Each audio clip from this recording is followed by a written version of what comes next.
They came out last week and they're like, oh, by the way, we're making a new Division game. It's not Division 3. We've already got Division 2. It's Division Homelands, right? Heartland? Heartland. Maybe, yeah, you're right, I think. Yeah. They're making a new Division game, but it's going to be 100% free. There's obviously, they had to monetize it with microtransactions. But my wonder, like, as soon as I heard that, I was excited. Is this Division 3? Like, is it going to be a full-on game? Just wait. Okay. Is it gonna be a full-on game, a big-ass game, but they're just making it free and they're gonna get microtransactions? And like, is this the next big thing that these devs are doing? Because Ubisoft also came out with their statement saying we're gonna be focusing on free-to-play games, like big free-to-play games, as our new model. Is this Division 3? But they just said it's no price. So there's no way in hell it's Division 3. I'm sorry. It just wouldn't fit in the franchise, and I think that's why this is a different thing. Like a Division 3, you would expect a lot of RPG elements, build crafting, stats, right? That's Division 3. I bet you anything, dude.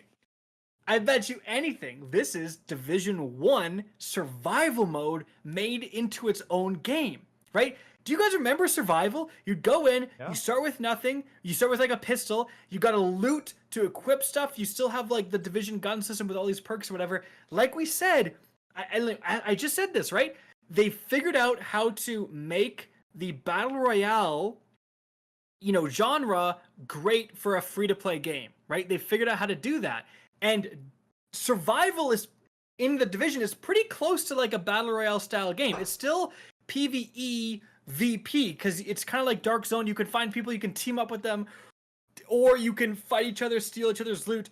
I feel like survival was super loved. Everyone likes survival. Like it got a huge amount of praise, but it exists off in Division 1, and I think them making the survival thing a free game is such a good idea, because it brings all these people into the franchise because it's a standalone free-to-play game, whereas if you added it to Division 2, it would kind of be behind a paywall, and that just wouldn't work.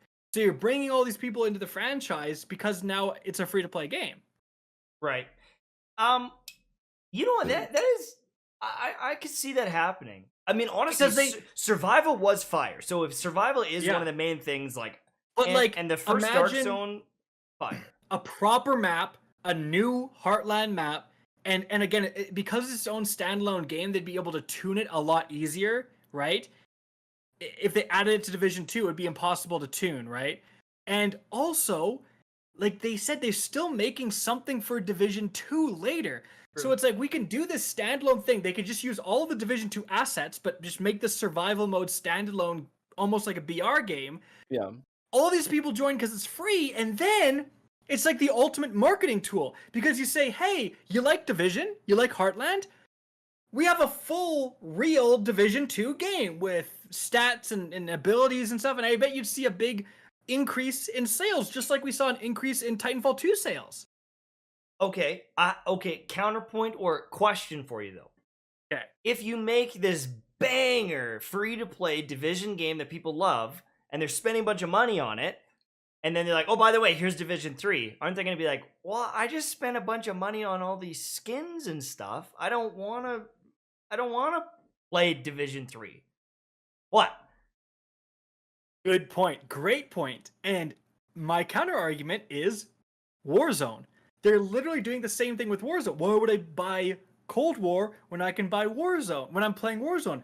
Well, because all the Cold War guns, you have to buy Cold War, and then you get them in Warzone. So you can still play Warzone without owning Cold War. It's still free to play, but if you do pay, you get a bunch more tools in your arsenal. I bet you the same thing is going to happen with Heartland and Division 2. Oh, you want the MP5 to drop? Well, you got to own this expansion for Division 2, or you got to own Division 2, or you got to own Division 3, or whatever, right? Fair. But can I, like, in my heart of hearts, I really hope it just is kind of like Division 3. Like, I kind of like I would. Yeah. Can you imagine? Yeah. Can you imagine if they made it was essentially Division 3 free to play, missions, quests, a dark zone of freaking raids down the road? Do you know how insane that would be if games started doing that all the time? Like, Destiny is, we kind of said, free to start, but there is a lot of stuff to do in Destiny. But Yeah, there is. if the next Division game is just like, it's free, because they can monetize the microtransactions more than ever. We've already heard that Destiny Eververse is making bank, absolute bank. So They made like Diablo $4 4, million Diablo or 4 free, something. right? Like Diablo 4 free. All these new games that are coming out, they're just like, screw it. We're not charging you $30 because we know we're gonna make $150 off of you on Yeah. skins. Honestly, We're gonna make $200 off of barbarian skins in Diablo 4, and we're not gonna charge you. Path of Exile's doing it. Path of Exile 2 is gonna do it. Like, is that the future of gaming? yeah, but Path of Exile 2, it's more than skins. It's like if you want to actually use your vault, you have to pay. Yeah. And it's there's it's pretty impractical. You can't really get to the end game realistically without paying. The thing is like, is with all the game, like I feel like even with just technology, there's more people. Like there's people like Among Us that are making, like 3 people are making a game, right? And so if you don't stand out, if you're not like a AAA title, I think it's very easy to get lost. And so if you aren't free to play, even if you're $5, if you're $20, people are like, I'm not sure. As soon as you're free to play, you have accessibility, and you're gonna have people joining the game. And if a AAA title is free to play, it's like, it's just a no-brainer. I can only imagine the amount of people that jumped in and played Apex Legends on the first day. They saw the streamers playing it, and they're like, well, I might as well. It's free. Why not? And it might be the future. Think about it. You just started gaming. Let's say you did go and spend a lot of money on PlayStation 5, right? Yeah. Calm down, YouTube. You spend your money on a PlayStation 5, right? And then it's like, I gotta buy some games. It's probably so easy to just go, I'm going to download Destiny 2, I'm going to download Warzone, I'm going to get Apex Legends, I'm going to get Fortnite. You know what I mean? It's like you have these solid free-to-play games. It's a lot harder to convince someone to spend, God forbid, $60 on a game. Yeah, truly. And, I mean, like, what do we hear?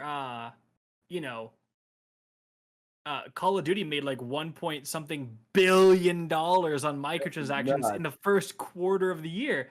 So the whole $60 thing is like, I think it's archaic model. I think it's like, there's some standalone games that can get away with it, like God of War. People want a standalone experience, but like these multiplayer games that are going to charge you for skins, make it free to play.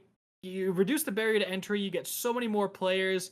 And then you get people more willing to spend money on skins. Like, it's a weird psychological thing, right? Yeah. I've got no money invested into this game, you know? Yeah. I feel and you're not tracking it.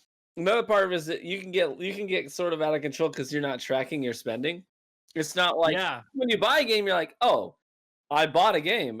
Every time I buy a game, it's $60 or $70 or whatever. But when it's a free to play game and you're just throwing skins, like I couldn't tell you how much money I spent on Apex Legends at this point. And if they told me, I'd be like, oh no. Not to mention they do the scummy thing of like, you can never just buy stuff with real money. There's always like a make-believe currency, right? Like silver, and it's always like offset. So like you notice, a skin is 1,000 silver. You can't buy, for example, a skin is 1,000 silver. You can't buy exactly 1,000 silver. It's 1,200. So you have that 200 left over. And then you're like, wow, I might as well get 800 more. I only need 400 more to buy the next thing I want. Yep. COD points the same way. Like, no free-to-play game. They figured it out. It just gets people to spend more money. As you always have a little bit left over, and you're like, well, you know what I mean? It's a little creepy when you like look into like behind the scenes how they like mess with your mind. It's kind of like a casino style strategy. You're trying to get money out of you. And then when you do buy something in Call of Duty, like if you buy a level in the battle pass, it's like lightning bolts, there's explosions. It's like, oh shit! I feel so good about spending. Yeah, exactly. It's like, get the dopamine, you piece of shit. You know. I mean, think of this: when that Raven skin came out in Fortnite, they made $1 billion in a month. Right? What the? Well, that's because there's like 100 million people playing. And so, even with Outriders, they were going over some of their numbers and they're shouting it out. And I've seen a couple different devs where they're like, Godfall passed 4 players. We're really excited. No. But some of the devs are like, hey, we sold 1 million copies. And it's like, that's sweet. But this free-to-play game has 50 million people playing it. Like, you've already made the game, right? You've already created it. That is a sunk cost. There's nothing you can do. You had to code it. You had to hire the developers and the artists and all that stuff. That is a sunk cost. So do you want 1 million people playing it that pay, X amount of dollars? Or do you want 50 million people that are going to buy skins and do all these different things? Because, I mean, it's pretty obvious at this point. That is the way to go. It's happening in Warzone. It's happening in Fortnite. Like, I want to know that the final dollar amount that Fortnite has paid. Has been paid for all these skins. It's got to be like tens and tens of billions at this point. It's insanity. And that's why I think, going back to our Division topic, like, it makes sense for them to do a standalone free-to-play thing. And so maybe I'm wrong about survival, but if I'm wrong about survival, it's basically just going to be a dark zone battle royale. I feel like it's going to be a standalone battle royale survival type experience. Maybe you'll have elements of the Division 2 looting and stuff, a little bit more. You can put together some different armor pieces that have synergies and stuff. But I feel like it's not going to be a full Division game. And that's why they're able to develop. Somehow Massive is doing this. They're making a freaking Avatar game, and they're making a Star Wars game, and they're still making Division 2 content. Like, this is the most stretched studio of all time. Like, how are they doing this? How many people they have on staff? Dude, not enough, apparently. Jesus. Yeah, truly. I mean, unless they're all using the same, like, third-person animations and all that. Yeah, maybe. Yeah, I don't know. It's that they're all working on all those things. That's crazy.